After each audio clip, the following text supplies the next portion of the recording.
समय मुझे सिखाओ कैसे भर जाता है घाव, पर एक अदृश्य फांस दुखती रहती है जीवन भर। समय मुझे सुझाओ कैसे मैं अपनी रोशनी बचाए रखूं, तेल चुक जाने के बाद भी, ताकि वो लड़का उधार लाई महंगी किताब एक रात में ही पूरी पढ़ सके।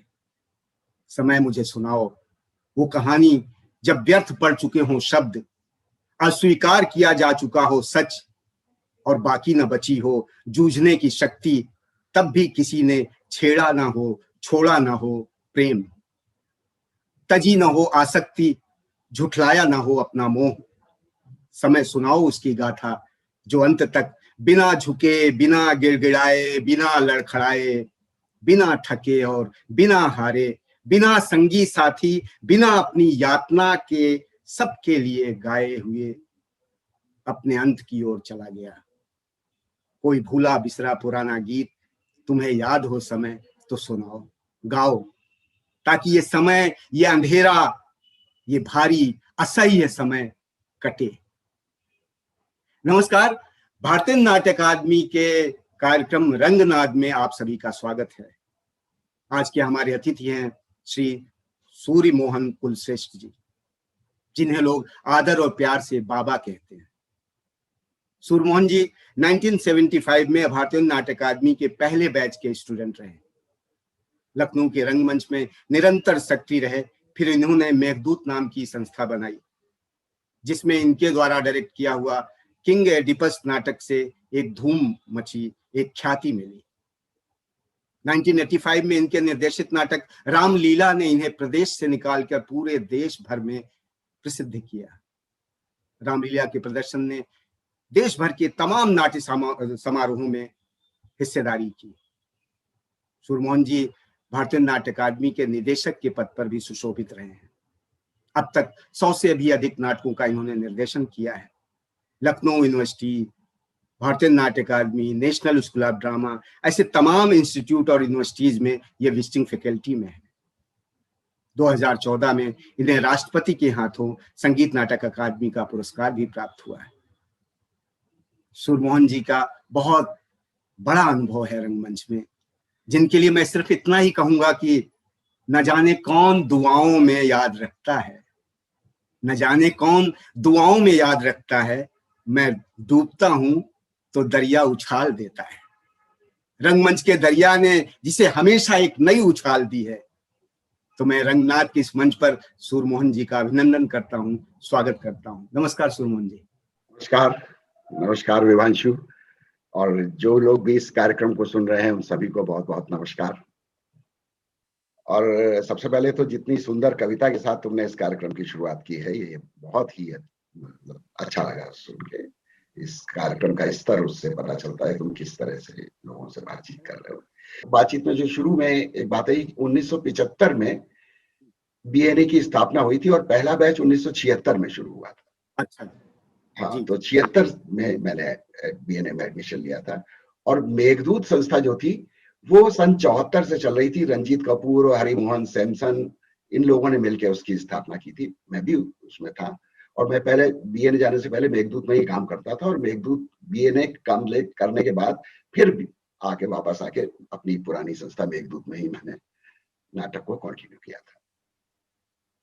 सर, ये जो रंगमंच है, नाटक है, थिएटर है, ये शब्द जिंदगी में आया कैसे?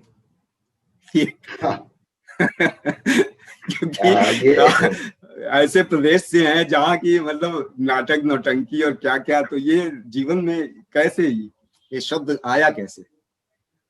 शब्द तो बहुत बाद में आया, लेकिन अब सोचता हूं तो मुझे लगता है कि मैंने अपने लिए तो रंगमंच का आविष्कार किया था।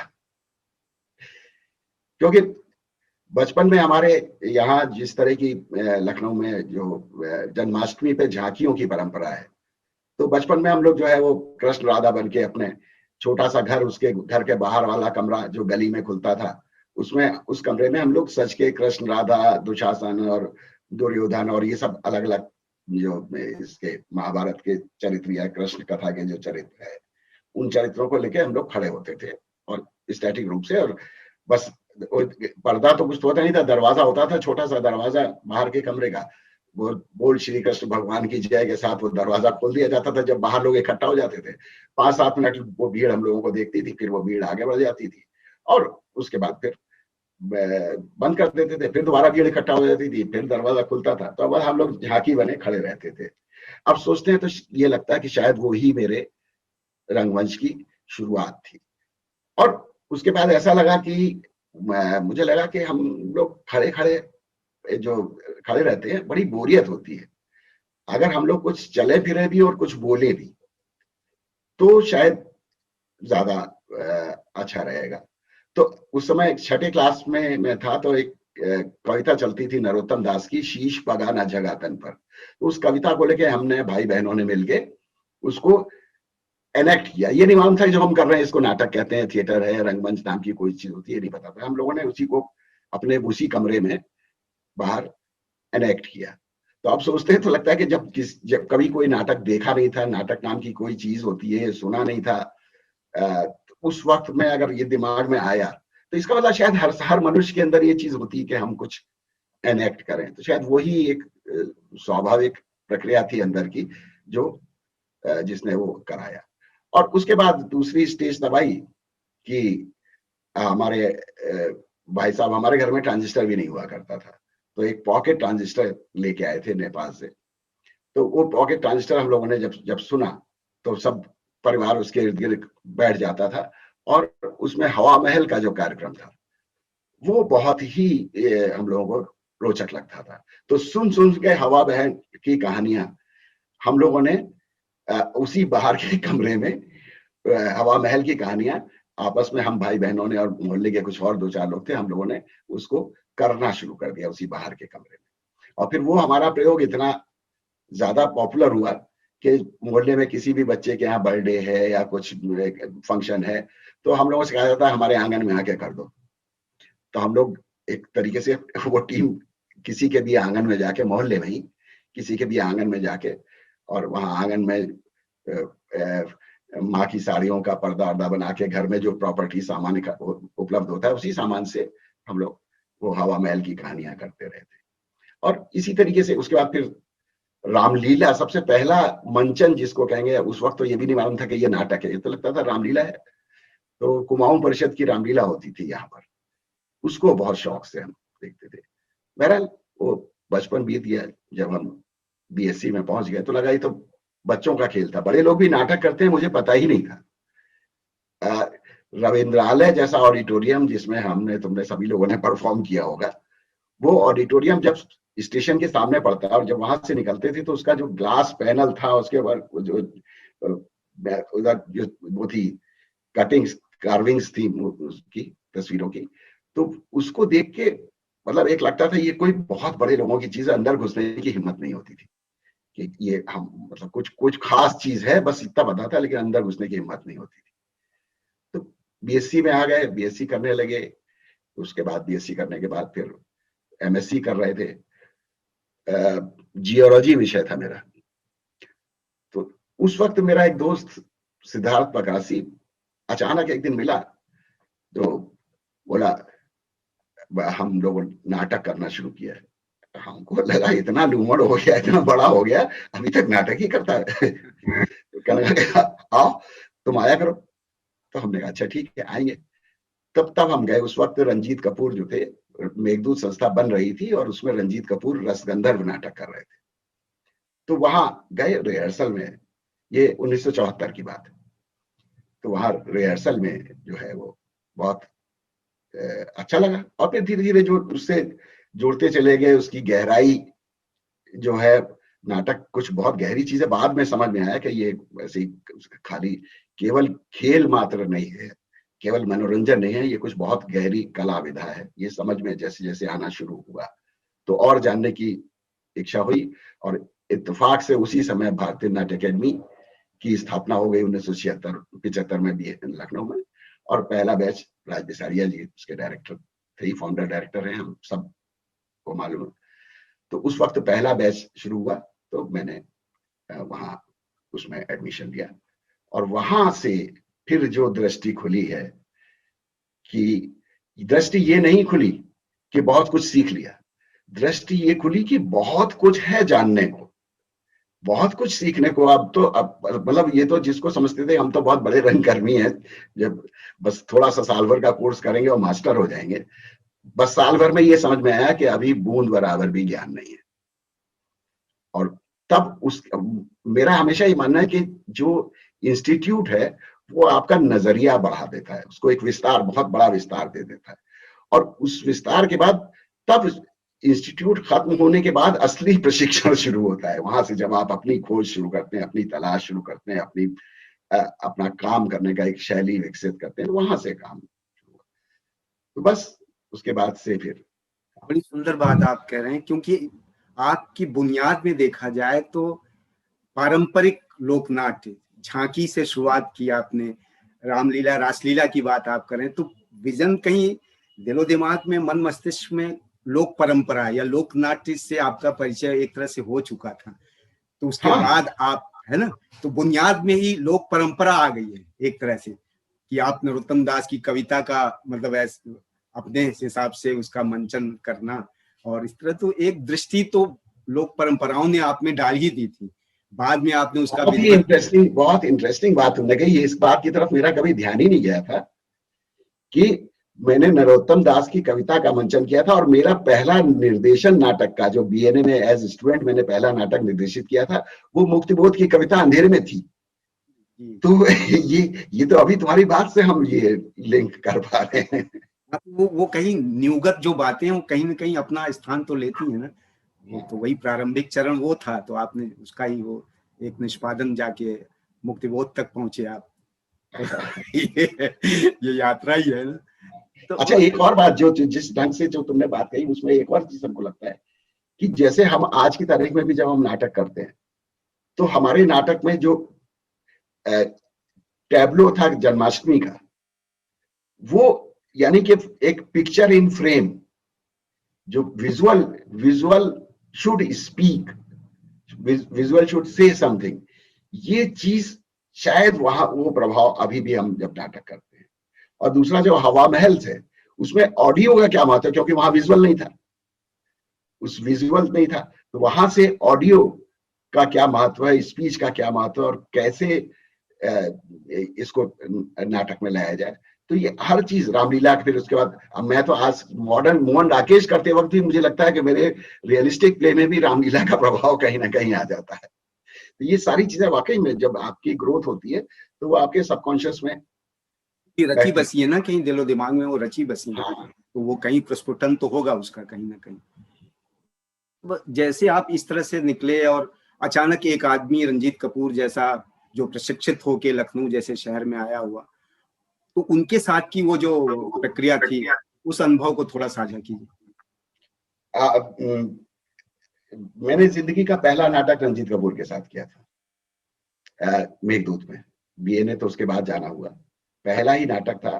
और मेरे रंगमंच की लगभग शुरुआत थी, लगभग क्या बिल्कुल ही शुरुआत थी। पहली बार जब रिहर्सल में जाना शुरू किया था, उस वक्त रंजीत कपूर वहां एनएसटी में फर्स्ट ईयर के बाद की छुट्टियों में आए हुए थे। तो उस छुट्टियों में जो है वो मेघदूत के साथ प्रोडक्शन कर रहे थे। मैं जाके बैठ जाता था, मुझे कोई रोल नहीं मिला था और बिल्कुल बस खाली में बैठा रहता था रिहर्सल में। तो उसके बाद में वो 20 कविताओं का मंचन था, उसमें एक सर्वेश्वर दयाल सक्सेना की कविता थी, कुआनो नदी। फिर यहाँ कविता ही आ रही है। वो एक अजीब इत्तेफाक है, आज कैसे रिलेट कर रहे हैं कि वो भी एक्टिंग की भी शुरुआत कविता से हुई। तो कुआनो नदी कविता थी, वो बहुत लंबी कविता थी, 19 कविताएं तैयार हो चुकी थी। वो कविता का जितना पोर्शन उनको जो लेना था वो करीब 20-22 पेज का था। तो उन्होंने कहा कि इसको कोई याद नहीं कर पाएगा इतने कम समय में, और इसको छोड़ देते हैं। तो वही सिद्धार्थ पगड़ासी जो उनको लेके गया था, नहीं ये इत्तेफाक है कि मैं पढ़ाई में थोड़ा अच्छा था, इसका प्रभाव था सिद्धार्थ पगड़ासी और लोगों के ऊपर। तो उन्होंने कहा नहीं ये बहुत इंटेलिजेंट है, ये याद कर लेगा। तो रंजीत भाई ने बेमन से कहा अच्छा ठीक है कल। मैंने पूरी रात में कविता याद ही नहीं करी, बल्कि पूरी रात उसका कैसे किया जाएगा उसका रिहर्सल करता रहा। और दूसरे दिन जब रिहर्सल में पहुंचा, रिहर्सल खत्म हो गया, रंजीत भाई ने पूछा ही नहीं। कि क्या हुआ, रिहर्सल खत्म हो गया। फिर उनको याद दिलाया, कहा अच्छा अच्छा अच्छा हाँ चलो सुना दो। मतलब उन्होंने सोचा ये नया लड़का कचकार तो पाएगा नहीं, तो फिर भी उन्होंने कहा ठीक है सुना दो। तो जब मैंने उसको जितना तैयार किया था अपने आप उसको करके दिखाया, तो रंजीत भाई का नहीं इस कविता को रखेंगे और पूरी 20 कविताएं होंगी, तुम इसको करो। तो वो पूरा मतलब एक तरीके से उस नाटक में 1.5 घंटे के नाटक में 20 मिनट की एक कविता जिसको हम उसमें मुख्य तौर पे उसको कर रहे हैं। तो वो पहला ही अनुभव बहुत अच्छा रहा। और रंजीत भाई का काम करने का तरीका तो मतलब उनके काम करने के तरीके में सबसे मजेदार बात यह है कि लगता है वो कुछ कर ही नहीं रहे हैं, लगता है वो कुछ नहीं कर रहे हैं, और कुछ ना करते करते कैसे वो कब किस मोमेंट पे क्या कर जाते हैं, और जो प्रस्तुति तैयार होती है वो अपने आप ऐसा लगता है कि हम सब ने मिलकर तैयार किया। लेकिन मुझे अब ये पूरी तरीके से मालूम हो गया है कि नहीं, वो उनके काम करने के तरीके में ये बात थी कि वो इशारों इशारों में कभी प्रोत्साहन, किसी चीज के ऊपर प्रोत्साहन दे दिया तो आप उस दिशा में और अच्छा काम, आप आगे बढ़ गए, किस दिशा में जाना है आपको ये क्लियर हो गया। कभी का मजा नहीं आ रहा कहा तो आपको समझ गया कि इस दिशा में नहीं आना जाना है। तो मतलब इस तरह से उनके अपने तरीके हैं। लेकिन कुल प्रभाव, ऑडियो प्रभाव, विजुअल प्रभाव, म्यूजिक, रंजीत भाई तो म्यूजिक के मास्टर, खुद साहित्यकार, एक्टर, डायरेक्टर, डिजाइनर, हर चीज में उनका वो था। तो इसलिए मैं बहुत खुशकिस्मत मानता हूं कि मेरी रंगमंच की शुरुआत ही रंजीत कपूर के साथ हुई। सर, आपके कृतित्व में रामलीला एक बहुत बड़ा नाम है। मैं आज इस मंच से जानना चाहूंगा कि उसकी रचना प्रक्रिया कैसी रही। रामलीला भी, उसकी भी शुरुआत की कहानी और रिहर्सल की कहानी बड़ा मतलब जो जैसे आमतौर पर नाटक होते हैं उससे थोड़ा हटके। मैंने एक आध वो दुलारी बाई मैं कर चुका था तब तक, 1980 में मैंने दुलारी बाई किया था, और सदगति 1982 किया था, उसमें भी कुछ लोक शैलियों का इस्तेमाल किया था। लेकिन मैं किसी भी तरीके से अपने आप को मतलब लोक शैली का एक विशेषज्ञ ये मानूं कि मैं लोक नाटक करता हूं, ऐसा बिल्कुल भी नहीं था। और बल्कि मेरी ज्यादा रुचि विचार परक और यथार्थवाद की तरफ ज्यादा रुचि थी मेरी। लेकिन संगीत नाटक एकेडमी, जो दिल्ली की संगीत नाटक एकेडमी थी, उस समय उसकी एक स्कीम थी financial assistance to young directors, और वो बहुत अच्छी स्कीम थी। उस स्कीम से ही जितने भी आज हिंदुस्तान में जो निदेशक के तौर पे जाने माने नाम हैं, वो सब, चाहे वो रतन थियम हो, उर्मिल थपलियाल हो, भानु भारती हो, वामन केंद्रे हो, और मतलब बहुत सारे नाम है, परवेज अख्तर हो, ये सब नाम जो है उसी स्कीम के तहत नाटक करके निकल के आए। राष्ट्रीय स्तर पर उनके काम दिखा और उसके बाद फिर वो बहुत, मैं मानता हूँ बहुत अच्छी उसी में जो थी। अब उसमें एक शर्त थी कि लोक शैली, और मैं किसी भी लोक शैली नौटंकी का मास्टर नहीं था। मैं आज भी गाना तो मुझे आता ही नहीं है, गा नहीं पाता हूँ। तो लेकिन लोक शैली में नाटक करना है। लेकिन दिमाग में उस वक्त सिर्फ इतना था, ये ईमानदारी की बात है कि सिर्फ इतना था, अगर संगीत नाटक एकेडमी ग्रांट दे रही है तो पैसा ले लो, और कम से कम इस बहाने हमारा एक नाटक ही तैयार हो जाएगा। इसके आगे का कुछ सोचा नहीं था। तो उस वक्त राकेश की एक कहानी थी रामलीला, जो रामलीला कहानी राकेश की है, वो बिल्कुल फर्क कहानी है जो हम लोगों का नाटक हुआ।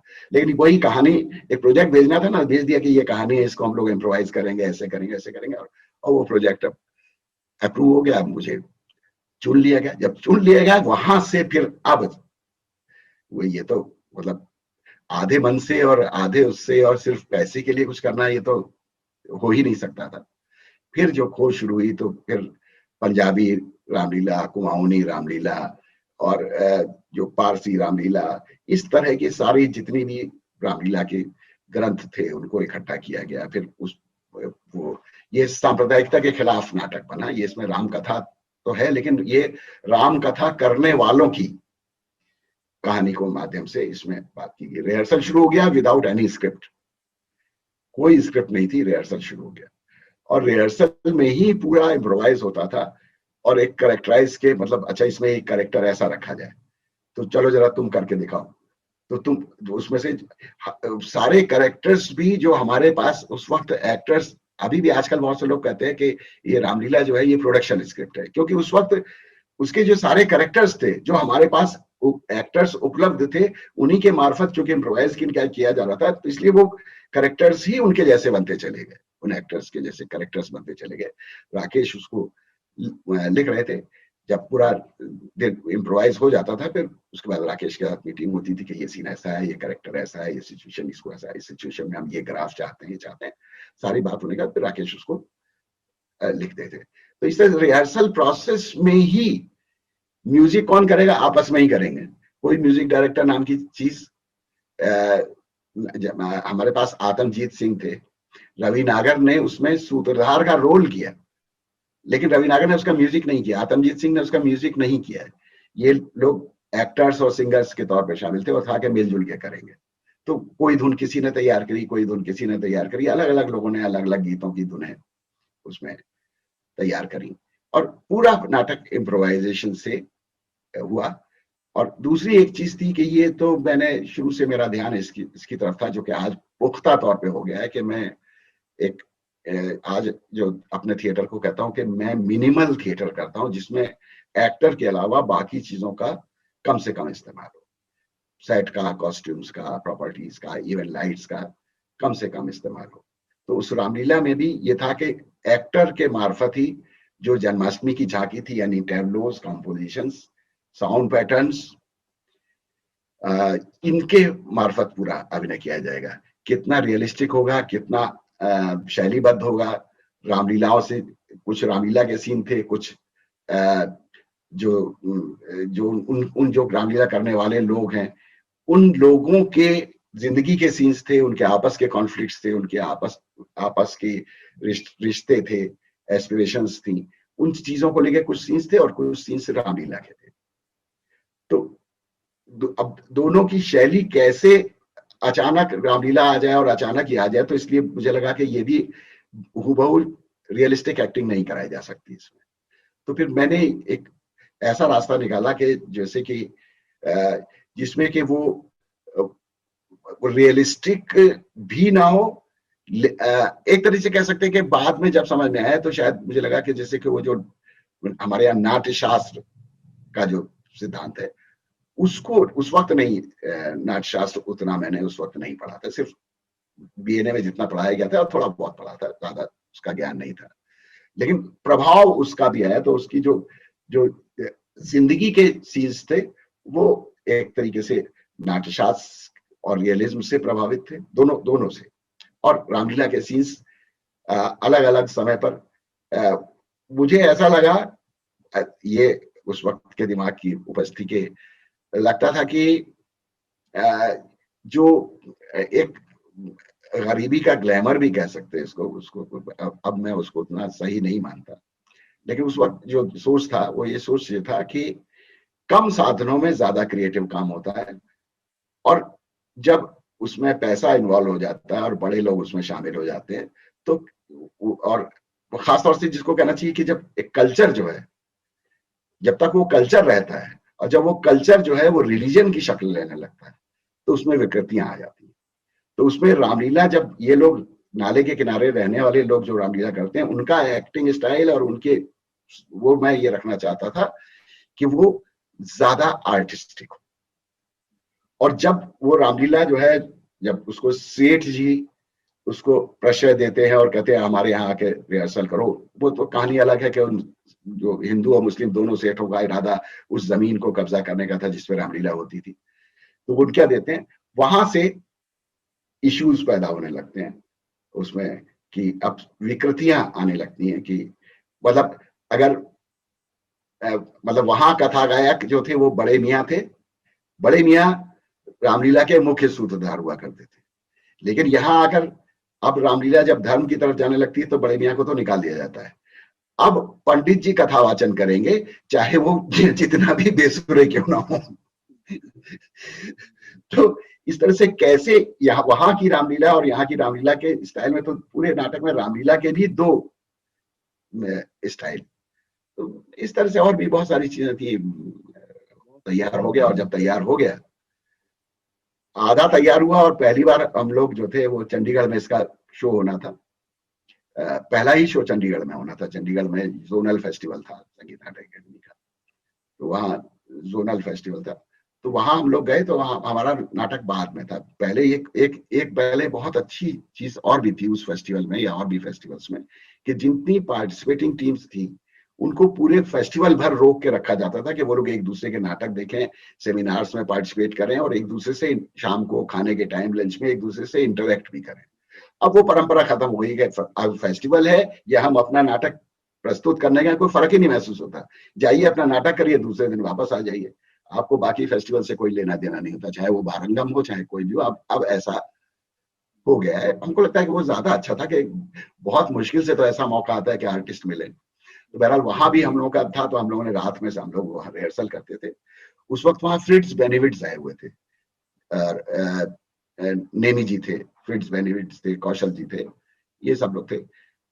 बेनिविट्स को वापस जाना था अगले दिन जर्मनी, हमारा शो नहीं देख सकते थे, तो उन्होंने इच्छा जाहिर करी कि क्या हम रिहर्सल देख सकते हैं। तो हम लोगों को तो अच्छा ही लगा, क्या ठीक है, हमको तो ये लगा कि उस दिन अगर बेनिफिट्स और ये लोग देखने आएंगे तो हमारा एक तरह से ग्रैंड रिहर्सल हो जाएगा, और हमको थोड़े दर्शक देख लेंगे तो और कॉन्फिडेंस भी आ जाएगा एक्टर्स के अंदर। वो देखने आए, और उस दिन मजेदार बात ये हुई कि जब जिस दिन अगले दिन सेमिनार था, जो रात को उन्होंने रिहर्सल देखा, दोपहर में सेमिनार था, शाम को हमारा शो होना था, और सेमिनार था पिछली शाम के नाटक के बारे में। लेकिन बेनिफिट जो इन लोगों ने जो है वो उसको कन्वर्ट कर दिया, मतलब हमारे प्ले के ऊपर पूरा रामलीला। और बेनिफिट ने स्टेज से कहा, मुझे ताज्जुब होता है कि मैं तो फोक का आदमी नहीं था एक तरीके से, मतलब एक प्रभाव रहे होंगे। उन्होंने कहा, for the first time in India I have seen real folk theatre.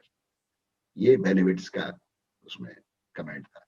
और उसके बाद फिर वहां से जो है हमारे रामलीला का चयन नेशनल फेस्टिवल के लिए हुआ दिल्ली में। फिर उसके बाद रामलीला के शोज हुए, और रामलीला के साथ एक और भी बहुत इंपॉर्टेंट घटना घटी कि वहां सफदर हाशमी ने इस नाटक को देखा, और सफदर ने कहा कि ये नाटक जिनको देखना चाहिए वो कमानी में नहीं आएंगे, उन तक ये कैसे नाटक पहुंचे ये सोचा तुमने? उसने एक किसी अखबार का नाम नहीं याद आ रहा, लेकिन उसने बहुत बड़ा लेख भी लिखा था रामलीला को लेकर। तो हमने कहा तो बिल्कुल करना चाहेंगे, लेकिन हमारे लिए हम इसको नुक्कड़ नाटक नहीं बनाएंगे, क्योंकि हमारे लिए प्ले की, थिएटर की एस्थेटिक्स भी उतनी ही इंपॉर्टेंट है जितना कि उसका संदेश है। तो इसलिए हमने कहा, अगर हमारी शर्त यह है कि पैसे नहीं चाहिए, जो दोगे वो ठीक है, पैसे को नहीं तय कर रहे, लेकिन ये शर्त है कि इसकी जो एस्थेटिक्स है, हमको बाकायदा मंच चाहिए, जो साइज का मंच हमको है, बाकायदा हमको लाइट्स चाहिए उसमें, और जो हमारा सेट, छोटा मोटा सेट था वो तो खैर हम लोग कर ही लेते थे। तो सफदर ने कहा ठीक है हम कराएंगे। फिर 9 जगह पर सफदर ने हमारे शोज कराए, और 5-5 हजार 10-10 हजार की ऑडियंस होती थी। और वो ऐसी जगह पे शो के बगल में ढाबे वाला अपना रोटियां सेक रहा है, वो भी रोटी खापते थापते जो है वो नाटक पे नजर उसकी है, वहां खा रहे हैं, उनकी भी नजर है, और बीच में मैदान है, कोई ऑडिटोरियम तो था नहीं, तो इस तरह छत पर खड़े लोग देख रहे हैं अपनी अपनी छतों पे। वो भी बहुत अच्छा अनुभव रहा कि जो शोज, और वहां लोग आ जाते थे। नाटक खत्म होने का भी 2 तरह के अनुभव हुए। एक अनुभव तो ये होता था कि भीड़ के बाद जो लोग दर्शक जो थे वो नारे लगाने लगते थे, और आके मिलते थे तो कहते थे कि साहब आपने बिल्कुल साफ साफ सब कुछ समझा दिया, अब हमारे एरिया में हमारी जिम्मेदारी है कि दंगा तो कभी नहीं होगा, हिंदू मुस्लिम दंगा हमारे एरिया में कभी नहीं होगा। एक इस तरह का अनुभव था, और एक दूसरा इस तरह का अनुभव भी था कि आज की परफॉर्मेंस में हमला होने वाला है। तो इसलिए हमारे जैसे ही नाटक खत्म हो, आप लोग अंदर जाके, हमारे लोग आपको दूसरे रास्ते से बाहर निकाल देंगे कि आप लोग सुरक्षित रहे। तो वो उस वक्त और शो के बीच में भी हो सकता है, इसके लिए भी हम लोग तैयार थे। तो ये दोनों तरह की घटनाएं 9 शो के दौरान। नहीं तो लगता है जैसे कि जब आप जनता के बीच में जाते हैं और जब सीधे सीधे आप जनता से विद एस्थेटिक्स। संवाद का मतलब, नाटक का मतलब भाषण तो नहीं होता, हम सब लोग जानते हैं। तो कोई प्रचार नहीं होता, खाली प्रचार नहीं करना, तो कला के साथ, तो वो मजा आया उसके शो। बहुत ही रोचक संस्मरण आपने रामलीला का सुना है सर। लेकिन उसी बात के मद्देनजर एक बीज बिंदु जो मैंने पकड़ा था कि शायद कहना चाहूंगा कि सुविधाएं हमको विलासिता देती हैं, विकृतियां पैदा करती हैं सुविधाएं। तो क्या वो सुविधाएं, जैसे हम आज अपने रंगमंच में सुविधाएं जिस तरह की मुहैया की जा रही हैं, उनसे विकृतियां आई हैं, विलासिता बढ़ी है? क्या कहना चाहेंगे? एक तो दो तरह की विकृतियां हो सकती हैं। एक तो भ्रष्टाचार है सीधा सीधा। उस भ्रष्टाचार के बारे में क्या बात करना, कि मतलब अगर कहीं से पैसा मिला तो एक्टर को कम दिया, खर्च कम किया, ज्यादा का बजट बना दिया, 3-3 संस्थाओं के नाम से ग्रांट ले ली, वो सब तो भ्रष्टाचार है। उसके तो सभी लोग उसके खिलाफ होंगे, और हम सबकी चिंता का विषय यह है कि वो भ्रष्टाचार कैसे रुके, वो तो अलग बात है। लेकिन क्रिएटिव लेवल पे जब बात करते हैं, जब क्रिएटिव लेवल पे बात करते हैं, तो मुझे लगता है कि जब आपके पास संसाधन नहीं होते या कम संसाधन होते हैं, तो आपको दिमाग ज्यादा चलाना पड़ता है। उसका कंपनसेशन, संसाधनों का कंपनसेशन भी आपकी, उसको कंपनसेट करती है आपकी कला, आपका अभिनय। अगर हमारे पास बहुत बड़ा सेट नहीं है या बहुत सुंदर कॉस्ट्यूम नहीं है, एक बहुत अच्छा बलराज साहनी की आप कथा में एक वो है, उन्होंने जो गोगोल का नाटक, जो इंस्पेक्टर जनरल जो आल अफसर के नाम से हुआ, बंसी भाई ने किया बाद में, उस नाटक का जब प्रदर्शन किया था तो उन्होंने बाहर बहुत सारे सुंदर सुंदर फोटोग्राफ्स लगा रखे थे किसी और प्रोडक्शन के। वो जो प्रोडक्शन शायद रशिया का प्रोडक्शन था, उसके बहुत बढ़िया बढ़िया फोटोग्राफ्स हॉल के बाहर लगा रखे थे, और नीचे लिख दिया था, अगर हमारे पास पैसे होते तो हमारे कलाकार भी यही पोशाकें पहने होते। क्या बात, क्या बात। बहुत बढ़िया। तो लेकिन अब बल्ला साहनी ने, अगर वो पोशाकें नहीं थी, तो उसको उसको उसकी कमी को पूरा करने के लिए अपनी शैली दूसरी रखी होगी निश्चित रूप से, और उसमें वो जिम्मेदारी भी कि अगर वो नहीं है तो कैसे दर्शकों को बांध के रखे। तो ये तो कलाकारों का ही काम रहा होगा। तो मुझे लगता है जब संसाधन कम होते हैं थिएटर में, तो चूंकि चुनौतियां ज्यादा होती हैं, इसलिए ज्यादा सृजनात्मकता की गुंजाइश रहती है। हालांकि एक दूसरा तर्क भी है कि जब आपके पास ज्यादा संसाधन होते हैं तो लेकिन वो संसाधन जब नए नए आते हैं तो हमको बड़ा, हम उसके मतलब उससे, तब हमारी चुनौती यही हो जाती है कि इसका इस्तेमाल कैसे करें। और वो क्रिएटिविटी यहां से आने के बजाय उन संसाधनों के इस्तेमाल के ऊपर वो क्रिएटिविटी लगने लगती है, और वो बहुत, हाँ अगर हम उनके, वो हमारे, जैसे हमने कहा कि हमारे कम, तो कम और ज्यादा की कोई परिभाषा तो है नहीं। अगर किसी के लिए 1 लाख रुपए भी कम हो सकते हैं, और किसी के लिए 1 करोड़ रुपए कम हो सकते हैं, किसी के लिए 100 रुपए कम हो सकते हैं। तो संसाधन मतलब जो नॉर्मली आपको उपलब्ध है, अगर वो बड़ी चीजें आपको अपनी जिंदगी में बाकायदा उपलब्ध हैं, तो उसको हम ज्यादा नहीं कहेंगे, उसके बीच से क्रिएटिविटी निकल सकती है। लेकिन अचानक एक बार मिल जाए और फिर आप सोचें कि अपना फाउल छोड़ के चलो, अब आपके पैसा मिल गया तो बड़ा सा सेट लगा लो, तो आप मुझे लगता है कि नहीं कर ये बहुमूल्य बात आपने कही कि सीमित संसाधन आपको ज्यादा क्रिएटिव बनाता है, आपको ज्यादा रचनात्मक बनाता है। और यही बात मुझ में लगता है कि जैसे कि जो जिस बात की तरफ हमारे प्रशिक्षण संस्थानों को भी, चाहे वो एनएसडी हो या बीएनए हो या कोई भी ड्रामा स्कूल हो, वो सारे ड्रामा स्कूल को इसकी तरफ, इस बात की तरफ ध्यान देना चाहिए, क्योंकि यहाँ से निकलने के बाद तो लोगों को जहां काम करना है वहां संसाधन तो नहीं मिलने वाले। तो उनको एक इस तरीके का एक संसाधनों की मोहताजगी ना पैदा हो जाए, बस इतना ख्याल रखना चाहिए। संसाधनों का उपयोग जरूर आए उनको, क्योंकि उनको, वो राष्ट्रीय स्तर के बड़े संस्थान है, तो उसमें उनको बहुत बड़े बड़े काम करने की भी ट्रेनिंग होनी चाहिए। लेकिन ये भी ट्रेनिंग होनी चाहिए कि संसाधनों की मोहताजगी ना हो जाए, कि उसके बिना तो हम कुछ कर ही नहीं सकते। सर आज 50-55 साल की एक लंबा सफर, एक अनवरत यात्रा, इस मुकाम पर आकर कैसा लग रहा है, कैसा महसूस करते हैं आप?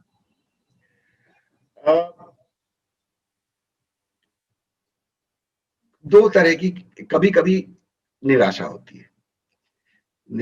है, क्योंकि जब हम युवा थे तो ऐसा लगता था कि हम लोग समाज को बदल डालेंगे, और रंगमंच एक इतना सशक्त माध्यम है कि ये पूरे बहुत बड़े बड़े परिवर्तन ले आएगा। उसके बाद जब देखा कि कुछ बदल नहीं रहा तो निराशा का है। लेकिन उसके भी बाद उसके अगली स्टेज जो आई, जो अब स्टेज है, अब ये समझ में आ गया है कि बदलाव की प्रक्रिया जो है वो एक निरंतर सतत प्रक्रिया है। वो बदलाव कभी इमीडिएटली तुरंत आपकी, मतलब आपने ये काम किया और वो बदलाव साल भर में, 2 साल में, 10 साल में दिख जाएगा नहीं। वो, और आप अपनी जगह काम कर रहे हैं, मतलब हमारा योगदान एक बूंद भर का हो सकता है और हमें बूंद भर योगदान करना चाहिए। और कला का काम मतलब मनोरंजन के बिना, यानी मनोरंजन को दूसरे शब्द में कहें कि आनंद, आनंद की अनुभूति, एक थिएटर एक एक्सपीरियंस है, तो दर्शकों के लिए वो एक एक्सपीरियंस है, और साथ में उसमें आपको कुछ सोचने विचारने का भी मतलब एक, जिसको कहना चाहिए कि दिमागी खुराक भी मिलती है, मन की खुराक मिलती है और दिमागी खुराक भी मिलती है रंगमंच से।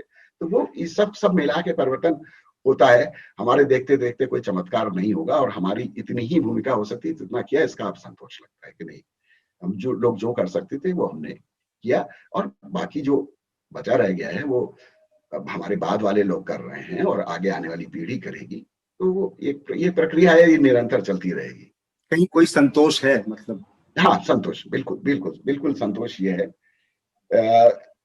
संतोष भी नहीं कहना चाहिए, जिसको कहना चाहिए कि अब ये हो गया है कि थिएटर में मजा आने लगा है। अब जब हमको मजा आने लगा है और वो मजा इतना बहुमूल्य लगता है, इतना बहुमूल्य लगता है कि बाकी और किसी चीज की जरूरत ही नहीं महसूस होती। तो जब थिएटर करते हैं, रिहर्सल करते हैं, इवन जब क्लास लेते हैं, क्लास में भी जिस जिज्ञासा के साथ स्टूडेंट सुनते हैं या जो उनके सवाल होते हैं और उससे जो दिमाग चलना शुरू होता है, जैसे अभी तुमसे बात करते थे, कितनी चीजों को पहली बार मैं खुद रिलेट कर पा रहा हूँ जो मैंने रिलेट नहीं किया था। तो वो स्टूडेंट के साथ करते हुए आपकी कौन सी क्या चीज जग जाती है, तो आनंद तो उसका होता है ना कि कौन सी चीज कब सबकॉन्शियस में पड़ी थी और कब वो बाहर आ गई। रटा रटाया पढ़ाना या रेडीमेड नाटक करना, वो अब मैं नहीं कर पाऊंगा, इसलिए क्योंकि अब तो मजा सबसे जरूरी है, और मजा तभी आएगा जब कुछ अंदर से निकलेगा, कुछ जिसको कहना चाहिए कि सारे लोगों सामूहिक प्रक्रिया से जो कुछ बनेगा, तो उसी में मजा आता है। पल भर के लिए सोचिए, जरा सा पल भर के लिए, रंगमंच के बिना जिंदगी।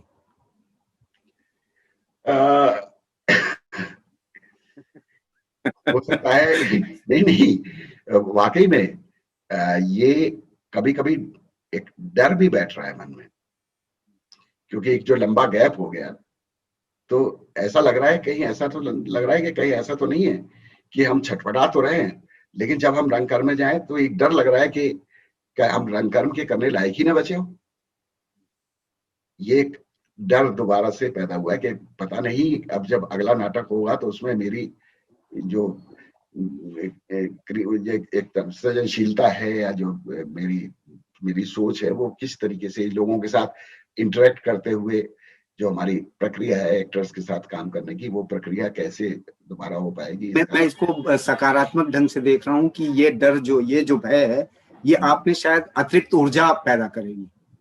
हाँ, हो सकता है जब सामने ये बिल्कुल सही बात है कि वो जो थिएटर का जो वो अंदर बैठा हुआ है, शायद बहुत पहुंचते ही, रिहर्सल में पहुंचते ही शायद फिर से वो, शायद ये हो सकता है कि ये तुमने सही कहा, हो सकता है कि ये वो हो जैसे बहुत अनुभवी एक्टर की भी जब मंच पे पहली बार पहले सीन में जब एंटर कर रहा होता है, उससे पहले की जो नर्वसनेस होती है, शायद उस तरह की कोई चीज ये होगी कि वो, और स्टेज पे आते ही फिर वो नर्वसनेस अपने आप कहाँ छूमंतर हो जाती है और कहाँ से जो है वो खिलने लगते हैं दृश्य और अभिनय खिलने लगता है। तो वो हो सकता है। वही सिलसिला है सर कि जैसे आप निरंतर प्रदर्शन में हो और थोड़ा गैप हो जाए कि विराम हो जाए, तो फिर मतलब 1 महीने बाद शो लगा हो, तो जो उस दरमियान की सोच होती है वही शायद यही चल रही है।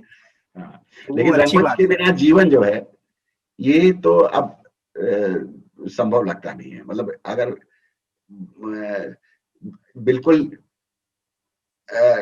मतलब अब अगर ये तो है दाल रोटी पे ही संकट आ जाए तब तो बात दूसरी है कि उसकी वजह से आप, क्योंकि आदमी जिंदा ही नहीं रह सकता दाल रोटी के बिना, लेकिन जब तक जिंदा रहना संभव होगा तो उन चीजों को जो जिंदा रख सकती है, उसके अलावा फर्स्ट प्रायोरिटी जो जीवन में अगर कुछ करना है तो वो रन कर भी फर्स्ट प्रायोरिटी। एक बहुत ही ज्वलंत सवाल है, हमेशा मतलब पिछली कई दशकों से यही सवाल आता रहता है। उसको मैं थोड़ा वैसे कि रोजगार के बिना रंगमंच कितना सार्थक है, या रंगमंच में रोजगार कितना अनिवार्य है?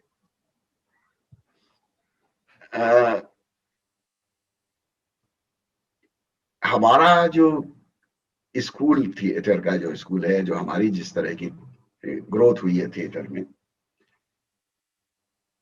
हम तो LIC में नौकरी करते रहे और LIC में नौकरी करते रहे, तनख्वाह मिलती रही, उससे घर चलता रहा। कभी सोचा ही नहीं, कभी आवश्यकता नहीं महसूस हुई कि थिएटर से हमको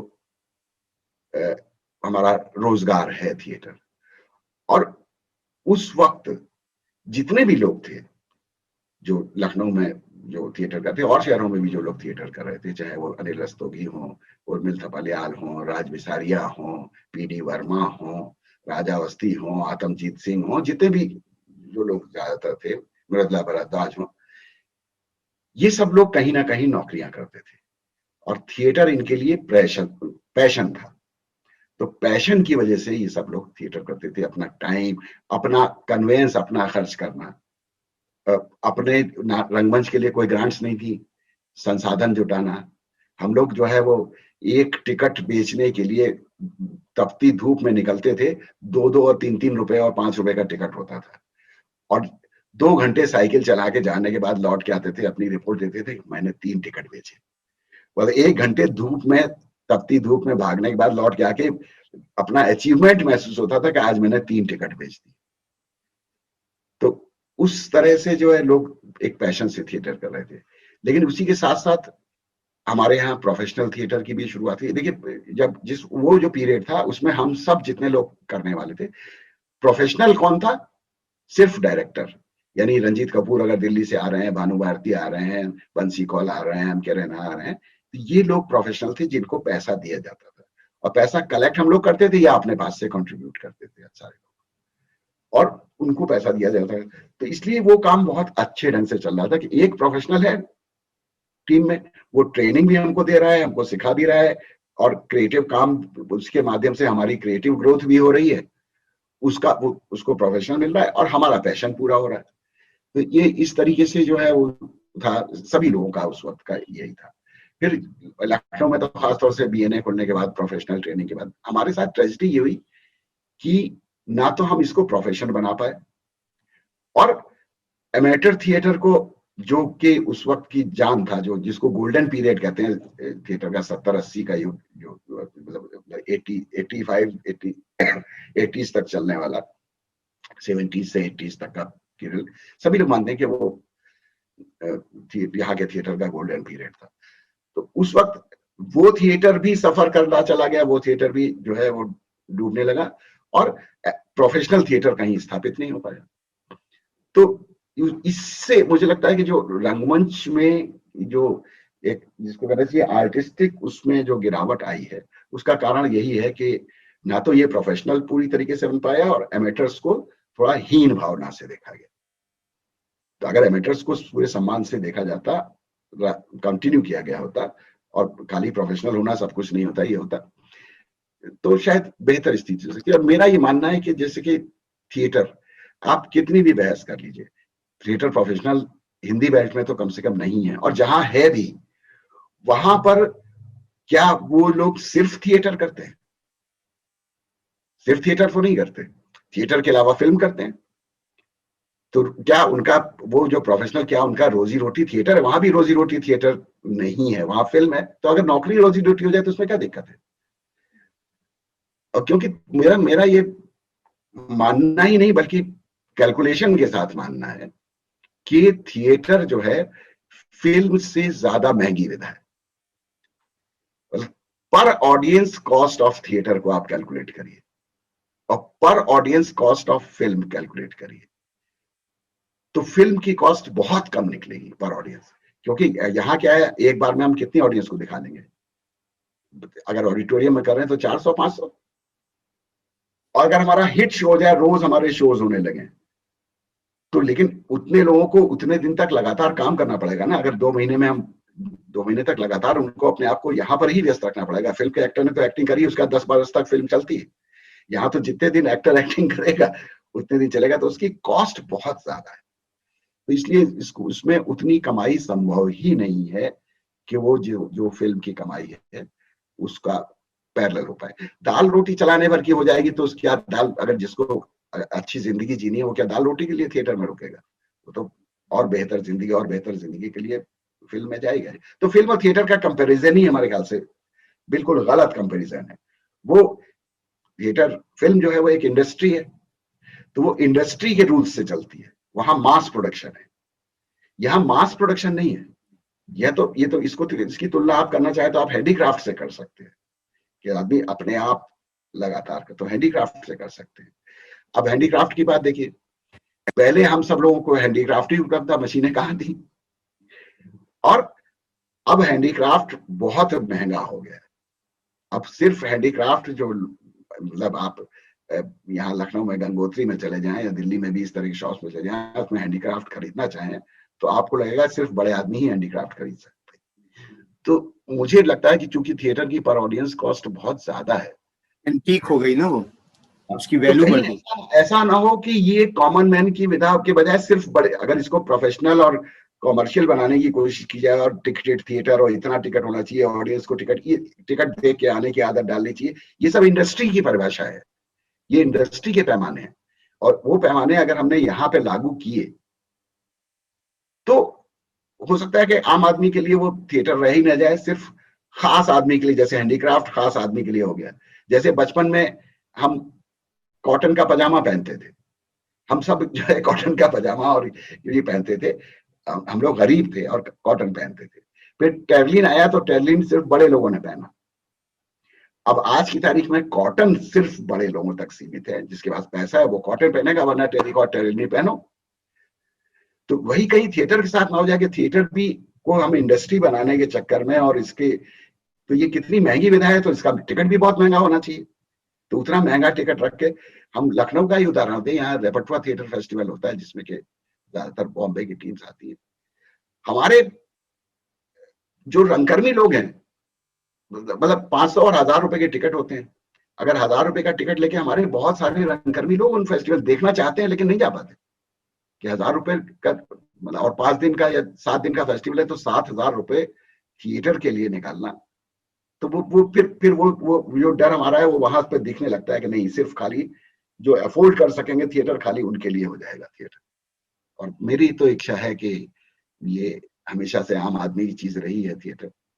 तो भरत मुनि के नाट्यशास्त्र में लिखा है जो सबको उपलब्ध हो, तो जब थिएटर एक ऐसी विधा बनी रहे तो ज्यादा अच्छा है। हाँ, वही वर्गीकरण तो हो ही रहा है। जैसे मुगले आजम का इतना बड़ा शो हुआ, उसमें 2000-5000 की टिकट है, तो आम आदमी कहाँ से देख पाएगा जो अपनी नहीं देख पाएगा। तो वो ये वो एक दूसरे तरह का थिएटर, अगर आप इसको फिल्म के या इंडस्ट्री के पैमाने पे चलाने की कोशिश करेंगे तो फिर ये जो है सिर्फ एक लिमिटेड क्लास की चीज बन के रह जाएगा, बहुत ही कम लोग।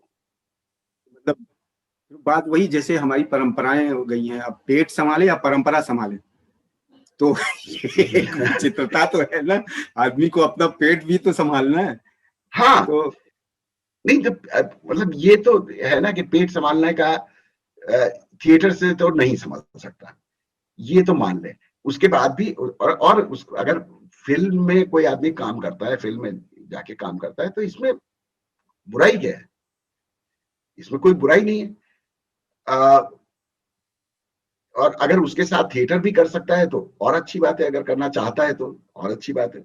लेकिन फिल्म में वो काम करता है और थिएटर को प्रेम की वजह से करता है, तो यही चीज यहाँ पे भी हो सकती है कि वो कुछ घंटों में कुछ नौकरी करे या कुछ व्यापार करे या कुछ करे और अपने वहां से उसकी रोजी रोटी चल जाए। एक ये भी एक ये तरीका हो सकता है। मतलब ये सारे तरीके वैसे सब साथ साथ चलेंगे। इसको कोई रोक नहीं सकता। वो वाला कॉमर्शियल थिएटर भी चलेगा, स्ट्रीट थिएटर भी चलेगा, आम आदमी का थिएटर भी चलेगा, महंगा थिएटर भी चलेगा, फिल्म भी चलेगी, वो सब। और कोई यहाँ जाएगा, कोई वहां जाएगा, और एक अपने आप धीरे धीरे चीजों में बैलेंस बनता चला जाता है। लेकिन हमको लगता है कि अगर इंस्टीट्यूशंस की ये जिम्मेदारी नहीं होनी चाहिए कि वो थिएटर को बहुत महंगा थिएटर बनाए। एक शुमार निर्देशक, एक ख्याति प्राप्त निर्देशक अचानक बेयरफुट इन एथेंस में जाके अभिनेता बन जाता है राजू सहारिया जी के निर्देशन में। वो एक्सपीरियंस कैसा रहा इतने लंबे अंतराल के बाद बतौर एक्टर, बतौर अभिनेता मंच पर? हाँ, जब निर्देशन शुरू किया तो धीरे धीरे अभिनय छूटता चला गया था, और लगभग 25 साल से तो बिल्कुल इमरजेंसी में अभिनय करना अलग बात होती है कि अगर आप हमारी शो लगा हुआ है और हमारा कोई एक्टर इत्तेफाकन अवेलेबल नहीं है तो उसकी जगह पे हमने रोल कर लिया। उस तरह के मौके तो अक्सर आते रहते थे। भगवत जोखिम के इतने ज्यादा शो होते थे। अभी हम लोग शायद जो भगवत जोखिम और विदेश में जिस तरह से काम हुआ उसके बारे में भी बात करें तो उसके इतने ज्यादा शोज होते थे कि उसमें कभी कभी एक्टिंग करनी पड़ती थी, कोई एक्टर अवेलेबल नहीं होता था। लेकिन 25 साल बाद जो है वो अंदर से कुछ ऐसा महसूस हो रहा था कि राज साहब के साथ, ये अजीब इत्तेफाक है कि राज साहब के साथ मैंने, जब मैं बीएनए का स्टूडेंट था तब उनके डायरेक्शन में काम किया था, और उसके बाद थर्ड बैच में उन्होंने जब अंधा युग किया था, यानी 79 शायद था, तो अंधा युग हुआ जुगल किशोर ने, और तो उस वक्त मैं एसोसिएट डायरेक्टर था राज साहब के साथ, और साथ में धृतराष्ट्र की भूमिका भी की थी उसमें 79-80। उसके बाद से मैंने राज साहब के साथ कभी काम नहीं किया, किसी भी रूप में, बैक स्टेज में, ऑन स्टेज में कभी काम नहीं किया। तो एक इच्छा थी कि राज, मतलब एक तरह से जैसे कि जिसको कहना चाहिए कि रिफ्रेशर कोर्स होता है ना, कि आपको एक उम्र के बाद लगने लगता है कि जरा अब जाएं। तो अब राज साहब भी तो वो राज साहब नहीं होंगे ना जो 76 में रहे होंगे, तो उनके साथ एक फिर से अनुभव लिया जाए, ये मन में इच्छा थी। और हमको लगता है हमने कहा आपसे कि सर एक बार आप दोबारा से आपके साथ काम करने की इच्छा होती है तो कोई नाटक अगर आप करें तो आप, मेरा मंतव्य था कि मैं उनको असिस्ट करूं, क्योंकि एक्टर के तौर पे तो मैं अपने आप को मानता ही नहीं था, सोचता ही नहीं था एक्टर के तौर पे, तो मैं उनको असिस्ट करूं। मैंने कहा तो हम आपके साथ काम करना चाहते हैं। उनका 75वां जन्मदिन था, उनके घर गए उनको विश करने के लिए। कहते हैं कि एक नाटक में एक्टिंग करोगे? हमने कहा कि हाँ बिल्कुल करेंगे। कौन सा नाटक है ये पूछने का सवाल ही था, हाँ करेंगे। क्योंकि एक नाटक है उनको, बेयरफुट इन एथेंस, उसमें सुकरात की भूमिका है वो। तो हमने कहा अच्छा। कल ये नाटक 50s में मैंने आईटी कॉलेज में देखा था, तो अचानक मुझे याद आई कि तुम वो रोल कर सकते हो। तो हमने कहा करेंगे। राइटर का नाम क्या है? कभी अभी देखता हूँ, प्रफुल्ल को कहा जल्दी से निकालो जरा सा कौन राइटर है। उसने नेट से निकाल के बताया कि मैक्सवेल एंडरसन का है। स्क्रिप्ट कहीं अवेलेबल है? नहीं अवेलेबल है, स्क्रिप्ट कहीं अवेलेबल नहीं है, किसी के पास नहीं है। तो वैसे ही जैसे होता है, बात के बाद में बात खत्म हो गई। हमने घर आके इंटरनेट पे पूरा खोज माला, और Amazon.com से अमेरिका में सेकंड हैंड स्क्रिप्ट इसकी अवेलेबल थी, $5 में या ऐसी कुछ थी। तो हमने वहां से वो स्क्रिप्ट मंगा ली Amazon से, और वो स्क्रिप्ट अमेरिका से आ गई, सेकंड हैंड कॉपी। एक दिन राज साहब को ले जाके दे लीजिए ये स्क्रिप्ट है, आप अब आप करिए। अब वो एक तरीके से उनको ऊपर एक प्रेशर, फिर धीरे धीरे इसको अनुवाद कराइए, धीरे धीरे करके एक उनको भी लगा कि हाँ नाटक तो अच्छा है ही है, तो उनको लगा कि इसको करना चाहिए। तो बहरहाल फिर उसके भी 5 साल बाद करीब, जब वो करीब करीब 80 के हो रहे थे, 75 में ये बात प्रकाश हुई, शायद 78-79 जब हो गए, तब वो मूर्त रूप उसने लिया, और फिर रिहर्सल शुरू हुआ। और राज साहब के साथ भी काम करने का वही तरीका, मतलब एक तो राज साहब के साथ काम करने का जो अनुभव, पहला अनुभव था कि जो मैंने कहा ना कि ऑडियो जो हवा महल से, मतलब ये कि वहां पर विजुअल नहीं है, केवल ऑडियो से ही आपको पूरा सीन, पूरा कैरेक्टर, पूरी सिचुएशन दिखनी चाहिए। ये रेडियो की खास बात है। राज साहब के घर में जब रीडिंग होती थी, अपने घर के बाहर के कमरे में ही रीडिंग होती थी बेयरफुट की, वो अंदर के कमरे में जाके बैठ जाते थे और सिर्फ ऑडियो सुनते थे, देखते नहीं थे। और उसको सुनते, मुझे दो चीजें लगती है कि एक तो उसको सुनते सुनते वो एक्टर को भी क्या बताना है, क्या कहना है, उस तरफ ले जाने की तरफ प्रक्रिया में रहते थे। और दूसरा, मुझे पक्का विश्वास है कि जब वो हम लोग बोल रहे थे होते थे, वो अंदर कमरे में बैठे उसके विजुअल्स बना रहे होते थे दिमाग में। तो एक ये तरीके से रीडिंग की शुरुआत हुई। और मैं अभिनेता 25 साल बाद मैं खुद बहुत नर्वस था कि मतलब हाँ तो कर दिया। लेकिन फिर उसी हिसाब से मेहनत करनी पड़ी। लेकिन वो मेहनत करी, मैंने एक मतलब रविशंकर, श्री श्री रविशंकर के यहाँ जो सुदर्शन क्रिया होती है, वो प्राणायाम, लगता था कि ब्रीदिंग नहीं है, सिगरेटें पी पी के जो है सब। फिर उस 5 महीने में सिगरेट छोड़ दी 5 महीने के लिए, और प्राणायाम और मॉर्निंग वॉक, और अपने आप को फिजिकली, सबसे पहले तो फिजिकली फिट करना था, फिर क्रिएटिवली। फिर ट्रांसलेशन जो था वो हम लोग इससे संतुष्ट नहीं थे, तो फिर राज साहब ने कहा कि तुम इसको करो। तो फिर उसका ट्रांसलेशन जो है एक तरीके से उस ओरिजिनल जो ट्रांसलेशन था, उस ट्रांसलेशन में सिर्फ इतना परिवर्तन किया कि ये डायलॉग्स जब एक्टर बोलेगा तो उसको क्या बोलने में सुविधा होगी। ट्रांसलेशन तो सही है, मीनिंग तो वही है, मीनिंग तो बुक से लिया हुआ मीनिंग वही है, लेकिन बोलचाल में आपने बोलचाल में संवाद बोलचाल में वो कैसे निकलेगा, वो सारे परिवर्तन फिर उस स्क्रिप्ट के मैंने किए। और उस प्रोसेस में बहुत मजा आया। और राज साहब रिहर्सल में आके बैठ जाते थे और उनका खत्म होने के बाद बताया नॉट बैड, बस इतना है, नॉट बैड। इसके अलावा कोई कमेंट नहीं आता था। फिर रात में 11 बजे फोन करते थे, यार सूर्यमोहन मेरे दिमाग में एक बात आ रही है। ऐसा लगता था जैसे कि वो हमको डायरेक्ट नहीं कर रहे हैं, बल्कि शेयर कर रहे हैं चीजों को, कि ये यहाँ पर ऐसा कुछ होना चाहिए। और यहाँ पर जो ये बात निकल रही है, मुझे लगता है कि ये जो सुकरात में है, ये एक टीचर के फेल्योर की पीड़ा है। एक टीचर अपनी जिंदगी में कैसे क्या क्या सिखाता रहा और कैसे वो सक्सेसफुल नहीं हो पाया, ये उसकी पीड़ा है। अरे दिमाग तो बिल्कुल खुल गया। मतलब इस तरह की बातें रात में कुछ वो फोन पे छोड़ देते थे, और बस दूसरे दिन से हमारे लिए एक टास्क मिल गया, फिर उस दिशा में काम होना शुरू हो गया। और यहां तक कि मैं जेस्चर्स का बहुत इस्तेमाल करता था, तो जेस्चर्स का अपनी एक्टिंग में बहुत ज्यादा इस्तेमाल करता था। तो उस जेस्चर्स के इस्तेमाल में एक दिन राज साहब ने अपने घर पे बैठ के दिखाया कि ये देखो, उसमें कपिल सिब्बल का कोई टीवी पे आ रहा था, तो कहने लगे देखो ये हाथ चला चला के कितनी बात कर रहा है, ये अच्छा लग रहा है। तो हमने कहा कि नहीं, ये तो नहीं अच्छा लग रहा है। तो कहने लगे तुम बहुत ज्यादा जेस्चर्स का यूज कर रहे हो।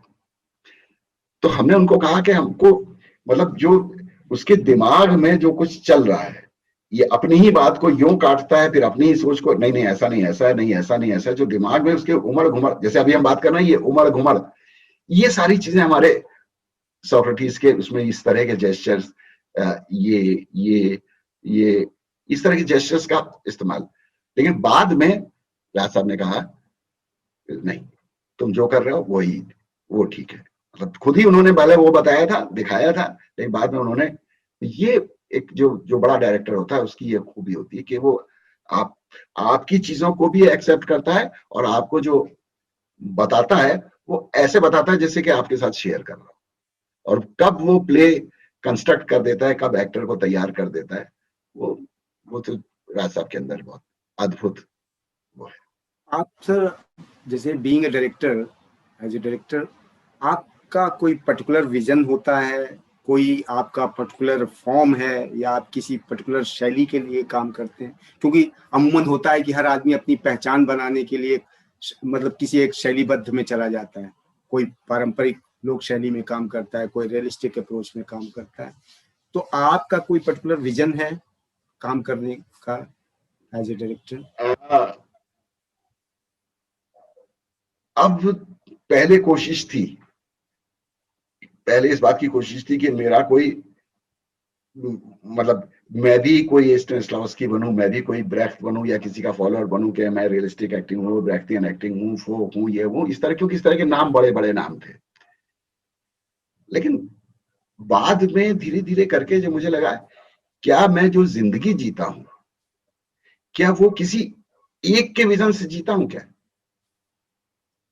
कि मेरी जिंदगी जीने में कितना प्रभाव उपनिषद का है, कितना प्रभाव आर्य समाज का है, कितना प्रभाव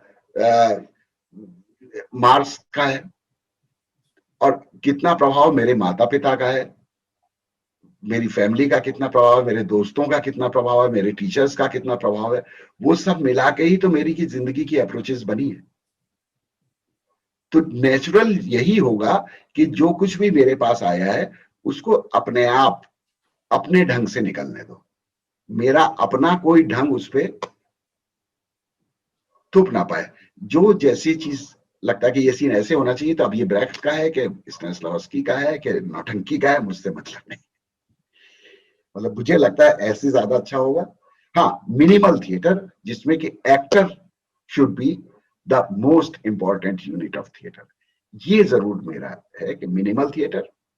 प्लस इसके अलावा जो नाट्यशास्त्र में जो रसानुभूति है, वो नाट्यशास्त्र के बाकी सारी चीजों को मैं भूल सकता हूँ, लेकिन जो रसानुभूति जो है, रस का जो सिद्धांत है, वो बहुत महत्वपूर्ण है वो मेरे लिए। वो उसकी मतलब रस का, अगर जिसको सीधी सी बात है, जो जिसको लोग मनोरंजन कहते हैं, मैं उसको रस कहना चाहता हूँ।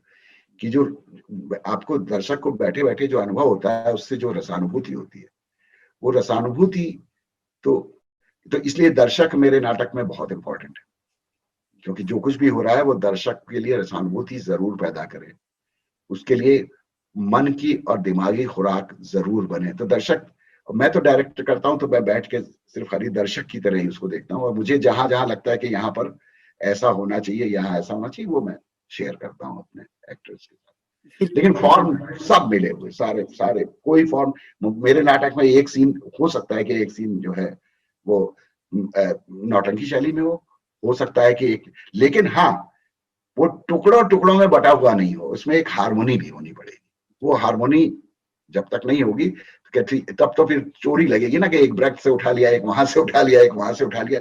उठाना कहीं से नहीं है, नेचुरल प्रोसेस में जहां जो निकलता है उसको हारमोनी के साथ साथ लेते चलो। ये इसीलिए आपके काम में वो विविधता दिखाई देती है, क्योंकि हर नाटक एक अलग तरीके का, हर बात एक नए तरीके से, और नए नए नाटक, मतलब जैसे आप पारंपरिक अगर उस तरह से आपने संस्कृत नाटक बोधायन के भगवता जुगियम का काफी मतलब शो किए, उस नाटक को लेके आप नॉर्वे तक गए, तो उसकी एक संक्षिप्त चर्चा भी हो जाए, क्योंकि वो भी आपके कृतित्व में एक ऐसा नाम है जो मतलब अछूता नहीं रह सकता। हाँ, भगवत जुकियम जो है पहला संस्कृत नाटक मैंने किया था। उसके बाद तो मैंने मृच्छकटकम भी किया, कुंदमाला भी किया, मालविका अग्निमित्रम भी किया, और संस्कृत नाटक मतलब अलग ढंग से किए काफी नाटक। लेकिन पहला नाटक भगवत जुकियम ही था, और वो भी जैसे रामलीला एक इत्तेफाक थी, उसी तरीके से भगवत जुकियम भी एक इत्तेफाक था कि नॉर्वे में एक इंटरनेशनल थिएटर फेस्टिवल होना था, और उसके लिए जो है वो प्रोजेक्ट मंगवाए गए थे, तो प्रोजेक्ट भेजना था। तो ये हुआ क्या करें, तो कई चर्चाएं हुई कि एप्सन जो थे वहां के नॉर्वे के थे, तो एक एप्सन का नाटक कर लिया जाए, ये कर लिया, जो कर लिया। फिर बाद में ये लगा कि जब हमको नॉर्वे जाना है तो हमको वहां कोई नहीं जानता कौन सूर्यमोहन कुलश्रेष्ठ, कौन एप्टा, कौन मेघदूत, कौन दीपा है, कोई नहीं जानता। वहां क्या जानेंगे, इंडियन प्रोडक्शन के टीम फ्रॉम इंडिया। तो हम चूंकि वहां इंडिया को रिप्रेजेंट कर रहे होंगे, तो जो हमारी विशेषता है उस तरह की प्रस्तुति हमको वहां पर लेके जानी चाहिए। तो इसलिए फिर ये हुआ कि हमारी विशेषता अब ढूंढना शुरू किया, तो लगा क्लासिकल थिएटर जो संस्कृत थिएटर है, तो इसलिए भगवत जुकियम नाटक चुना। और उसके साथ में ये हुआ कि इसका अब जो मूवमेंट है, इसका जो आंगिक अभिनय है और मूवमेंट है, ये भरतनाट्यम से लिया जाए, क्योंकि मृदुला भारद्वाज मेरे साथ काम करती थी और वो भरतनाट्यम की भातखंडे से उन्होंने वो भी किया हुआ था, तो हमें सुविधा भी थी और कंसेप्ट में भी था कि वो भरतनाट्यम से होना चाहिए। रवि नागर ने म्यूजिक किया। सबसे चैलेंजिंग था कि कॉमेडी में क्लासिकल म्यूजिक कैसे होगा। बोले बहुत अच्छा म्यूजिक रवि ने किया था, रवि को सलाम।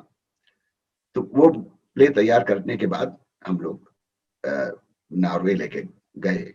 आज तक भी उत्तर प्रदेश से कोई नाटक की टीम विदेश में परफॉर्म करने नहीं गई है अभी तक। तो उस वक्त तो बहुत बड़ी चीज थी, उसकी कई कथाएं हैं, उसमें काफी झगड़े झंझट भी हुए, लेकिन अब उसका जिक्र करना फायदा नहीं है।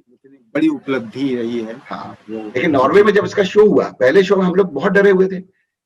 मेकअप आर्टिस्ट साथ लेके नहीं जा सकते थे, लिमिटेड टीम जानी थी। तो अपना मेकअप आर्टिस्ट ने खुद ने अपना मेकअप किया और मेकअप करते जा रहे थे और दिल में धक धक हो रही थी परफॉर्म करने की। ऑडियंस आके बैठी और पूरी ऑडियंस में एक भी आदमी ऐसा नहीं जो हिंदी समझने वाला हो। 25 देशों का फेस्टिवल था, 25 देशों से जो पार्टिसिपेंट्स आए थे वही ज्यादातर ऑडियंस थे, या नॉर्वे की लोकल ऑडियंस थी, वहां हाल्डन शहर की। पहला शो खत्म हुआ तो हम लोग खुद हतप्रभ थे कि एग्जैक्टली उन्हीं जगहों पर लाफ्टर्स आए जहां हमने उम्मीद की थी। ऐसा लग रहा था उनको नाटक का एक एक शब्द समझ में आ रहा है। और उसके बाद उस नाटक के बारे में जो रिव्यूज निकले वहां, या बाद में जब फिनलैंड में शो किया, पाकिस्तान में किया, तो सब में एक भाषा, एक सारे रिव्यूज में एक बात कॉमन होती थी, वो थी कि रंगमंच की अपनी भाषा होती है, ये सिद्धांत साकार हुआ। ये बात हमको लगातार रंगमंच की भाषा की तरफ उसमें और उसी भाषा को, रंगमंच की भाषा को विकसित करना, वो मेरी एक तरीके से शैली कह सकते हैं कि रंगमंच की भाषा को विकसित करना। वो किसी खास किसी के फॉलोअर नहीं के ये है। और नॉर्वे में जब इसका शो हुआ, वहां वो कंपटीशन नहीं था, फेस्टिवल था, लेकिन एक ज्यूरी थी, दूसरे दिन सेमिनार होता था और एक ज्यूरी थी, वो ज्यूरी बैठ के देखती थी और बाकी जितने कंट्रीज के लोग थे वो सब उसमें पार्टिसिपेट करते थे। उस सेमिनार में भगवत जोकियम के बारे में भी सेमिनार हुआ और उसमें मैंने कैसे अपना पूरा क्रिएटिव प्रोसेस के बारे में, ट्रीटमेंट के बारे में सब बताया। आखिरी दिन ज्यूरी ने कहा कि India's play was at the top of this festival. ये मतलब, और उसके बाद एक प्रोसेशन निकला पूरे शहर में जो प्रोसेशन निकला 25 देशों के आर्टिस्ट का, अपने अपने यहाँ की वेशभूषा और अपने यहाँ की ट्रेडिशनल वाद्यों के साथ और इसके साथ, उसमें हमको कहा गया India will lead this procession. तो आगे भारत का झंडा लेके हम लोग थे उस पूरे प्रोसेशन में और उसके पीछे पीछे 25 देशों के कलाकार नाचते गाते हुए सब। कितना प्राइड मोमेंट रहा होगा। हाँ, अच्छा, उसके बाद फिर भगवत जोकियम के साथ तो और भी बहुत मजेदार चीजें हुई। उसके बाद फिनलैंड वालों ने देखा कि कहा कि इसको आप, पर उनके यहाँ फिनलैंड में शो उन्होंने बुलाया, फिनलैंड में शो करने गए थे, फिर उन्होंने कहा कि आप इसको हमारे एक्टर्स के साथ फिनिश भाषा में कर दीजिए। तो यहाँ से उनको इंग्लिश ट्रांसलेशन भेजा भगवत जोकियम का, उन्होंने उसको फिनिश में ट्रांसलेट कराया और वहां जाके उसको फिनिश भाषा में वहां पे उन एक्टर्स के साथ डायरेक्ट किया। उसके शोज भी कई बहुत सारे शोज हुए उधर, जो एशिया के टूटे हुए हिस्से हैं, एस्टोनिया वगैरह उधर उस तरफ, और फिनलैंड के अलग अलग शहरों में बहुत सारे शोज हुए। और फिर यही बात कॉमन निकल के आ रही थी कि थिएटर की अपनी लैंग्वेज होती है, क्योंकि हिंदी वाले को जैसा रेस्पॉन्स मिला था वैसा ही रेस्पॉन्स इस फिनिश लैंग्वेज वाले को मिल रहा था। फिर एक और प्रयोग किया उसमें, आधे एक्टर्स फिनलैंड से लिए, आधे एक्टर्स इंडिया से लिए और उनको मिला के एक प्रोडक्शन तैयार किया जिसमें फिनलैंड के एक्टर्स फिनिश भाषा में डायलॉग बोलते थे, जैसे गुरु शिष्य है तो गुरु वहां का और शिष्य इंडिया का, तो वो डायलॉग फिनिश में बोलता था और ये हिंदी में उसको रिप्लाई करता था। और वो प्रोडक्शन ऐसा, मतलब भाषा कोई समस्या ही नहीं रही उस प्रोडक्शन में कि कौन हिंदी बोल रहा है या बोल रहा है, पूरा नाटक कम्युनिकेट हुआ। तो भगवत जोकियम भी एक जिसने, और पाकिस्तान में और जगहों पर बहुत सारे इसके सफल प्रयोग रहा है हर तरह से। बिल्कुल, क्रिएटिवली भी बहुत सेटिस्फाई किया और इसके बाद इसके अलावा बहुत ज्यादा उसके शोज हुए। और उस प्रोडक्शन ने हमको एक तरीके से, हमारी संस्था आज तक जो चल रही है वो भगवत जुक्यम से कमाए हुए पैसे से चल रही है, उसके शोज करके, जो उसके शोज करके। अगर हमारे पास कोई ग्रांट नहीं है, मतलब ना स्टेट की ना सेंटर की, कोई ग्रांट नहीं लेती हमारी संस्था नीपा रंगमंडी। तो लेकिन फिर भी चल रही है और एक्टिवली काम कर रही है। सिर्फ बीच बीच में हर साल 4-5 शो भगवत जुक्यम के लग जाते हैं और हमारा एक नाटक कम से कम साल भर में करने का हमको कहने का कि भगवत युग्यम ही कमाऊ पूत है आपका। सर, एक सृजनात्मक व्यक्ति का सामाजिक व्यक्ति होना कितना अनिवार्य है? कुछ लोगों का ये कहना है, कुछ लोग ये कहते हैं कि आपका सामाजिक रूप, या आप अपनी जिंदगी में आप पर्सनली आप क्या करते हैं, आप इवन आपका जो आपके चारित्रिक अच्छाई या बुराई है, इसका और आपकी कला का कोई संबंध नहीं। कि आप एक बहुत अच्छे कलाकार हो सकते हैं और अपनी जिंदगी में एक निकृष्ट इंसान भी हो सकते हैं। ये और ऐसे कुछ उदाहरण मिलते भी हैं। लेकिन मुझे ऐसा लगता है कि जब आप एक अच्छे इंसान भी हो, आप सामाजिक रूप से भी चीजों को समझ रहे हो और उसमें एक तरीके से जीवंत रूप से शामिल हो, उसमें अपनी प्रतिक्रिया दे रहे हो, और तब आप जिंदगी से ज्यादा सीखते हैं और तब वो आपकी कला में ज्यादा परिलक्षित भी होता है। और तभी जो आपकी कला को देखने सुनने वाले हैं, उनके ऊपर प्रभाव भी ज्यादा पड़ता है। और रंगमंच में तो ये बहुत जरूरी है। साहित्य में तो चल सकता है कि साहित्य में तो किताब मेरे पास आई है, व्यक्ति तो है नहीं। मतलब इब्सन की पर्सनल जिंदगी में वो कैसे अच्छे बुरे इंसान थे, बुरे इंसान थे, हम कभी सोचते भी नहीं। हम तो किताब पढ़ लेते हैं, नाटक अच्छा लगता है तो कर देते हैं। तो वहां पर तो साहित्य में तो चल सकता है, लेकिन रंगमंच में तो मुझे लगता है कि ये बहुत जरूरी है। क्योंकि मतलब आप रंगमंच पे कुछ मान लीजिए बहुत बड़े आदर्शवादी या बड़े विचार के डायलॉग बोल रहे हो, और अगर आपके 50 लोग भी जानने वाले हो हॉल में, जो आपको जानते हो कि ये अपनी व्यक्तिगत जिंदगी में कैसा है, तो उनको सुन के कैसा लगेगा। और वो 50 लोग काफी होंगे कि पूरे दर्शकों हूट नहीं करेंगे, लेकिन उनका जो रेस्पॉन्स होगा या जो होगा, ये बड़ी एक तरीके से इसको कहना चाहिए कि ये संक्रामक प्रतिक्रिया एक संक्रामक रोग की तरह फैलती है थिएटर में, और जो कि पता भी नहीं चलता। तो वो सारे लोगों के ऊपर एक एक आपकी विश्वसनीयता ज्यादा बनती है और आपकी ग्रोथ भी ज्यादा होती है जब आप सामाजिक कार्य से सीधे जुड़े होते हैं समाज में। और अगर आप सचमुच में जो आप नाटक में कहा जा रहा है उसमें आपका विश्वास होता है। मतलब यही है कि मतलब अगर मैं मुझसे कहा जाए कि मुझसे अगर कोई कहे कि मद्य निषेध के ऊपर एक नाटक कर दो, मैं नहीं करूंगा, क्योंकि मैं शराब पीता हूं। मुझे लगेगा कि जब मैं बता रहा हूँ तो मैं झूठ बोल रहा हूँ। नहीं, लेकिन प्रयोग करते हैं, ठीक है, लेकिन उसके हानि लाभ को तो बता सकते हैं ना। वो तो आपको भी पता है ना किसी नहीं, लेकिन व्यसन के मेरे बारे में, जो आप व्यसन। जी यहाँ पर गांधी जी वाली बात मुझे बहुत प्रभावित करती है कि जब एक जो लेडी जो थी गांधी जी के पास पहुंची, उसने कहा ये मेरा बच्चा दिन भर गुड़ बहुत खाता है, इसको समझा दीजिए कि ये किसी तरह गुड़ खाना छोड़ दे। तो गांधी जी ने कहा 1 हफ्ते बाद आना, समझाऊंगा। तो गांधी जी ने पहले खुद गुड़ छोड़ा और 1 हफ्ते बाद जब आई तब उसको समझाया कि आदर्श तो यही है, आदर्श तो यही होना हाँ चाहिए। हाँ। तो मतलब भी तभी ये होगा। बात सही है कि हर जगह आदर्श नहीं हो सकता, लेकिन हम भी ऐसा तो नहीं है कि मैं बहुत आदर्श समझता हूँ कि मैं बहुत आदर्श व्यक्ति हूँ और मैं ही मतलब मेरे जीवन में कोई गलत चीज नहीं है कोई, लेकिन मेरा रास्ता उस आदर्श की तरफ का है। रास्ता उस आदर्श की तरफ होगा, कितना पहुंच पाएंगे पता नहीं, कोशिश पर तो होनी चाहिए। कोशिश होनी चाहिए कि जितना पहुंच जाए उस रास्ते पे। सर, कोई सपना, कोई ख्वाब अधूरा सा लगता है?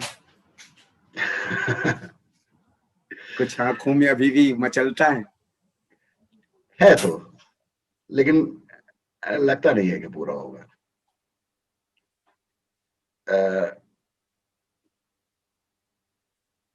मतलब थिएटर से धन कमाने की तो अब बिल्कुल इच्छा नहीं है, बल्कि जो कुछ भी मेरे पास है वो थिएटर में लगाने की इच्छा है। और मेरे दोनों बेटे और दोनों बहू हैं, वो कहते हैं कि अब आप सिर्फ अपने मन का काम करिए, आपको उस काम को करने के लिए, उस थिएटर को करने के लिए जितना पैसा चाहिए वो हमसे लीजिए। तो उसकी भी जरूरत नहीं पड़ेगी, मेरे पास इतना है कि मैं कुछ कर सकता हूँ, और वो भी सपोर्ट करने के लिए तैयार है। लेकिन व्यवहारिक रूप से वो कैसे होगा ये समझ में नहीं आ रहा। करना मैं ये चाहता हूँ कि मैं एक अपना आश्रम बनाना चाहता हूँ, जहाँ सिर्फ थिएटर की ट्रेनिंग हो, थिएटर के लोग हों, उनके रहने की जगह हो।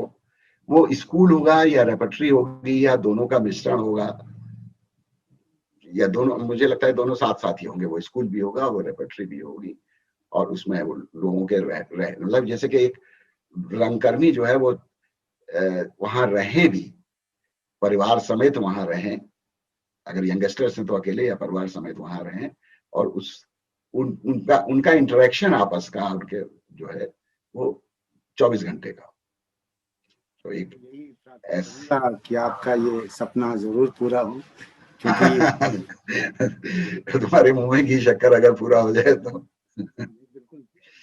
लेकिन मतलब सरकार से भी अगर कभी संभावना लगेगा कि हाँ बात सुनी जा सकती है, तो जरूर सरकार से भी, मुझे सरकार से कोई आपत्ति नहीं है कि सरकारी पैसा नहीं होना चाहिए, जमीन ही दे दें, बना लेंगे, जमीन दे दें, है ना, तो कुछ करेंगे। लेकिन अभी तो फिलहाल नहीं लगता कि ये किसी को भी मेरे सपने में किसी को अच्छी होगी, ऐसा नहीं लगता।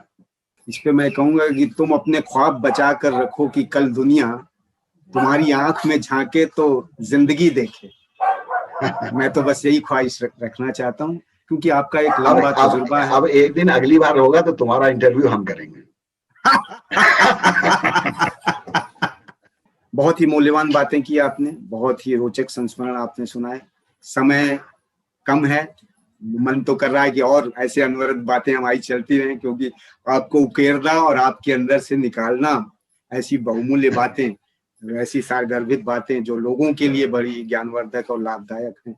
तो अमूमन ये हो नहीं पाता, ये सिलसिला मतलब बनता है, टूट जाता है। लेकिन मैं चाहूंगा कि फिर किसी मंच पर या इसी मंच पे फिर दोबारा हम आए और गहनतापूर्वक बातें करें, और रंगमंच की बातें करें, और आपके अनुभव को साझा करें। तो आज के लिए सर बहुत बहुत धन्यवाद, आपका बहुत बहुत आभार, आप इस मंच पर आए। धन्यवाद। Thank you to you, thank you to BNA, thanks to BNA, बहुत बहुत शुक्रिया।